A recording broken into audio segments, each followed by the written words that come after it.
हुजूर अलैहिस्सलाम ने मजमा सहाबा पे नजर डाली, फरमाया कि बताओ भाई वो कौन सा दरख्त है जिसकी मिसाल मोमिन की तरह है। वो ऐसा दरख्त है जिसके पत्ते ही नहीं झड़ते।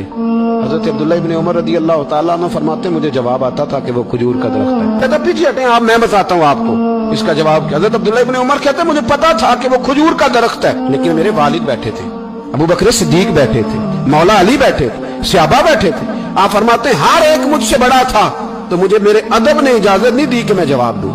अल्लाह करे मेरी इस बात आपकी समझ में आए। सवाल का जवाब मुझे आता था, लेकिन अदब का तकाजा था कि मैं बड़ों की मौजूदगी में जवाब न दूं। हुजूर ने दोबारा पूछा, सहाबा खामोश रहे, तो फरमाया मैं बताऊं? या रसूलल्लाह बताइए। तो महबूब फरमाने लगे वो खजूर का दरख्त है। नबी करीम ने हज़रत अब्दुल्ला इब्न उमर की तरफ मोड़ के देखा, फरमाया मेरे गुलामों वो दरख्त है खजूर का।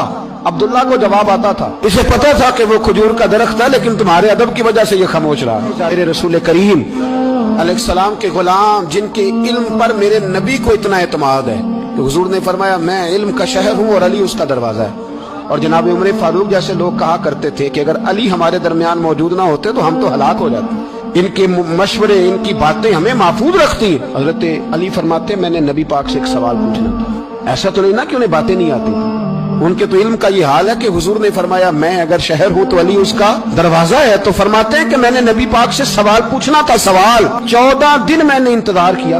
हर रोज मैं मस्जिद में जाता, घंटों बैठता, पर 14 दिन इंतजार किया। क्यों? फरमाते मेरे दिल में ख्याल आता था कि कोई और आए, वो वाला मसला पूछ ले तो मेरे वाली बात भी हल हो जाए, मुझे हुजूर से पूछना ना पड़े, कोई और पूछ ले ताकि मुझे ना पूछना पड़े। फरमाते हैं 14वें दिन एक बद्दू आया, उसने आके नबी करीम अलैहिस्सलाम से सवाल वो पूछा जो मेरे दिल में था।